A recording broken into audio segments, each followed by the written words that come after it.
আচ্ছা কথাটা বললাম কি খারাপ লাগলো দাদা?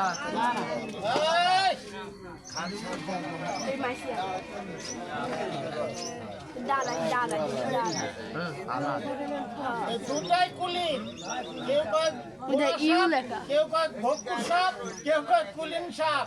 এই সাপগুলো আছে তিন জাত, এটা মাইটা, এটা দুধিয়া, আর একটা আছে খইয়া। তবে আপনার কাছে একটা মাথা আছে দেখেন, খরমের চিহ্ন, খরম খরম। এই নবীরও খাতির করে নাই, আবু বকর খাতির করে নাই, বাচ্চারা খাতির করবে।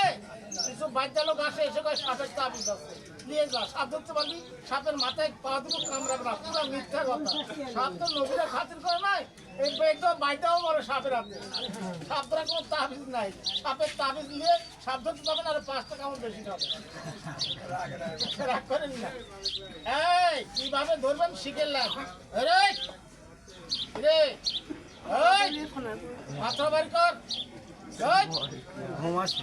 ধরবেন। রাগ করছে, রাগ করছে, রাগ করছে।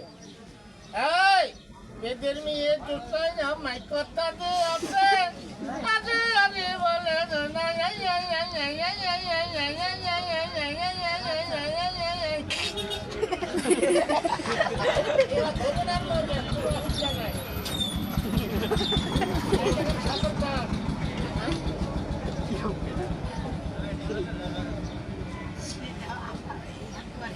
আপনার দাঁতটা দেখেন আছে না নাই? আছে আছে, তারপর আছে বিষও আছে। আপনার কাছে আমার একটা অনুরোধ, হাতি ঘোড়া মানুষ যাকে কামড়াবে সেই মারা যাবে। আমার মতো বেদিকে কামড়ালে বেদেও মারা যাবো, কিন্তু একটা জানোয়ার মরে না, সাপের সঙ্গে 2.5 ঘন্টা লড়াই করে। জানোয়ারটার নাম বেজি। সাপে যখন বেজিরে কামড়ায়, বেজি কোনো ডাক্তার ঘরে বাইদ্যের কাছে তাবিজ কিনে না, মেডিকেলে যায় না, যায় একটা জঙ্গলে একটা গাছের লতা পাতা খেয়ে বিষটাকে পানি করে সে সাপে টুকরো টুকরো করে ফেলায়। আপনার এই এলাকায় গাছ আছে,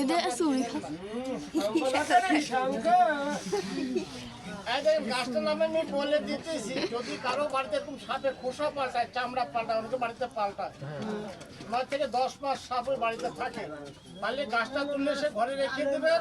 9 থেকে 10 মাস ঘরে সাপ ঢুকবে না। গরুর গলায় দিবেন, গরুর গলায়। কিছু ডানার সাপ আছে, গরুর পাটাকে প্যাঁচ দিয়ে দুধ খায়। আর কিছু কুত্তার বাচ্চা মানুষ আছে, যারক সন্তান গরুর দুধ ভাত নষ্ট করে। 1 নম্বর জায়গা ওই কুত্তার বাচ্চা। যদি আমার খেলামত থাকিস তাহলে এখানে আয়। তুই কত মান বিদ্যা জানিস, তুই আমারে মার, আমি তোরে মারবো। ওস্তাদ ওস্তাদে খেলা হবে, তারে কয় ওস্তাদ গরুর দুধ নষ্ট করে লাভ কি? আপনাদের পারলে গাছটা তুলে গরুর গলা দিবেন, গাছটার নাম বিশ্বাস।